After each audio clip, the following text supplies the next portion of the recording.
this? I don't think so. Yeah. Oh, listen to this. Ce que je voulais vous montrer, c'est ceci, c'est assez exceptionnel. Ce sont en fait des nuages, on les voit très bien, toute cette ligne. Alors, ce sont les navires, figurez-vous, avec la condensation. C'est un petit peu ce qui se passe fréquemment par les avions. Là, ce sont les navires qui provoquent de la condensation et comme on a un anticyclone qui fait comme un couvercle, ça bloque ces traînées nuageuses à basse altitude. Ce sont des nuages bas. Voici une série de photos consacrées aux traînées d'avions dans le ciel qui deviennent des cirrus.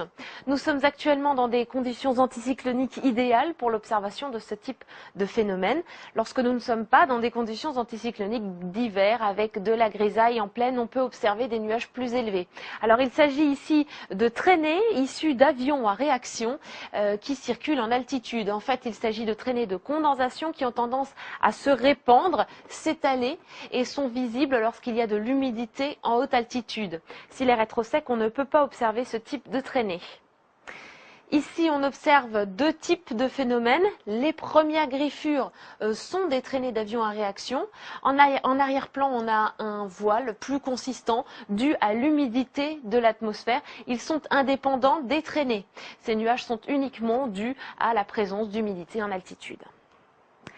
Très jolie traînée également, on voit que les avions à réaction circulent dans des directions différentes, ce qui nous donne cet effet quadrillé dans le ciel. Les couleurs sont liées au fait qu'au coucher, le soleil disparaît de l'horizon et illumine les traînées d'avions, ce qui donne cet aspect rosé. Très beau cliché aussi d'une situation typique avec des traînées de condensation d'avions à réaction qui se sont étalés pour devenir des nuages avec un aspect cirriforme. Ce type de phénomène que l'on retrouve dans des conditions anticycloniques, généralement les nuages élevés deviennent des cirrus. Ce cliché a d'ailleurs été baptisé Ange de Noël par son auteur. Et donc après les anges, voici les étoiles de Noël.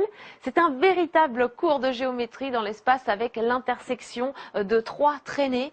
On observe que la traînée la plus fine est la plus récente. Alors on va parler justement, précisément, des traînées de condensation laissées par les avions à réaction dans le ciel, ce que l'on appelle des COTRA ou encore des contrails finalement, qui sont en fait de la vapeur d'eau crachée par les réacteurs, mélangée à des aérosols également, et tout ceci congèle bien entendu, puisque ça se passe à haute altitude avec des températures bien souvent inférieures à moins 40 degrés.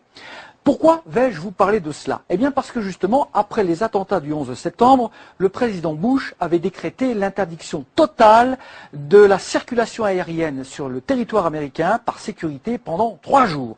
Et donc, vous allez voir ce qui a été constaté au niveau climatique. Alors, on revient un petit peu sur l'explication. Qu'est-ce qui se passe quand les avions à réaction circulent? Ils laissent derrière eux donc ces fameuses traînées de condensation ou COTRA, et ça fait un voile finalement qui intercepte une petite partie du rayonnement solaire. Alors certes, ce n'est pas un seul avion qui va faire la différence, mais le trafic aérien mondial est extrêmement dense, et notamment aux États-Unis, où au-dessus des grandes mégalopoles, comme New York par exemple, le ciel peut être voilé à plus de 70% par toutes ces traînées de condensation laissées par les avions en réaction, mais on trouve exactement la même chose sur les grands aéroports, ne serait-ce qu'autour de Paris par exemple. Alors il s'agit ici de traînées issues d'avions à réaction qui circulent en altitude. En fait, il s'agit de traînées de condensation qui ont tendance à se répandre, s'étaler.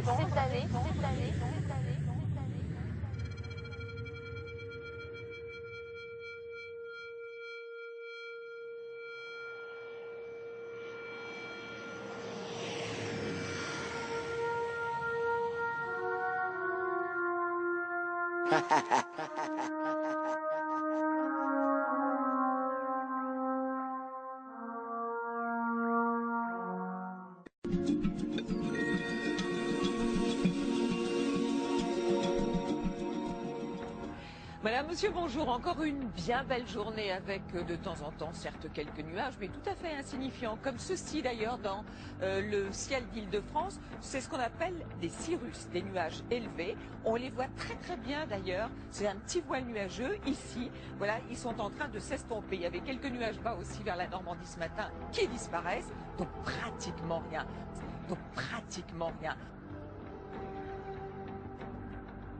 les côtes corses. Et puis les nuages bas vont se transformer en jolis petits cumulus près des frontières du nord. Ce voile va se décaler vers les frontières jusqu'à l'Alsace. Là, vous aurez des plaques de nuages bas. Après-midi, donc cette grisaille va se morceler, se déchiqueter, laissant place à de jolis petits cumulus.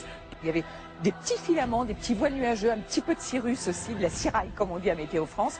Et des petits filaments, des petits voiles nuageux. Avec un petit voile nuageux, ça va se voiler un ciel plus laiteux que le matin. Petit à petit, un voile nuageux. En revanche, en cours d'après-midi, on appelle ça l'évolution diurne. On va voir se développer quelques nuages, notamment ici dans le nord-ouest. Ça sera plutôt donc en cours d'après-midi, avec peu ou pas de conséquences.